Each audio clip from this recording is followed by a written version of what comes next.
Tengo miedo a equivocarme. Sí, claro, esta frase la decimos y la escuchamos muchas veces. Pero si yo te digo que no es cierto, si yo te digo que el cerebro cuando se equivoca, y de hecho lo hace muy a menudo, es porque entra en juego unas estructuras, que son los ganglios de la base, que digamos que llevan adelante los procedimientos automatizados. Pero de ese error, casualmente, 10 décimas después de haberlo cometido, funciona o entra en funcionamiento una estructura que se llama la corteza cingulada, que detecta justamente que se cometió el error y produce unas ondas eléctricas negativas, lo llaman los científicos, para tomar ese registro, y de esa manera lo que hace es generar circuitos de corrección de ese error para muchas veces para una próxima situación, porque ese momento ya fue cometido y no se puede mejorar la situación. Pero el cerebro lo hace, comete el error, lo detecta y lo corrige. Hasta casi tendríamos la sospecha de que es a propósito. De esta forma siempre va mejorando las respuestas a las distintas actividades, y por supuesto, bueno, por eso en entornos cambiantes siempre podemos desarrollarnos de la mejor manera. Pero hay una particularidad.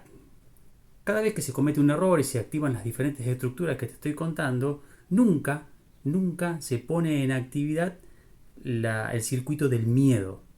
Nunca, cuando se comete un error, cuando hay una corrección y demás, nunca se pone el circuito del miedo en acción. ¿Cuándo aparece el miedo? Cuando socializamos el error. Es decir, cuando aparece un entrenador que nos grita porque nos equivocamos, un profesor que nos reprime porque nos equivocamos, mamá, papá que nos reta porque cometimos un error. Entonces lo que aparece es el miedo a perder el puesto, el miedo a que no me vuelvan a invitar, el miedo al castigo, el miedo a quedar mal, a la vergüenza. Ahí aparece el miedo. Por eso cuando yo hablo con todos los que educan, cada vez que nosotros enseñamos, tenemos que tener muy en cuenta esto. El cerebro detecta el error y se encarga de corregirlo.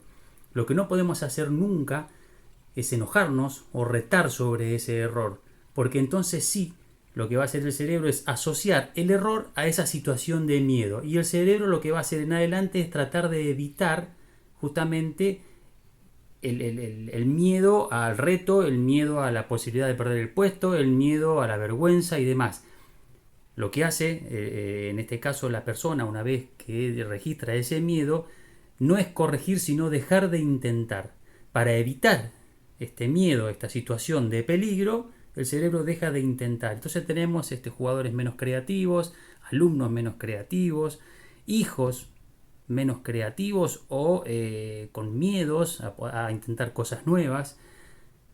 Entonces eso es lo que tenemos que tener en cuenta. El cerebro detecta el error y se encarga de corregirlo. Está perfectamente armado. No tenemos que nosotros generar una situación de miedo por un error que evidentemente no genera ningún peligro. Ojalá te haya servido. Nos vemos en una próxima.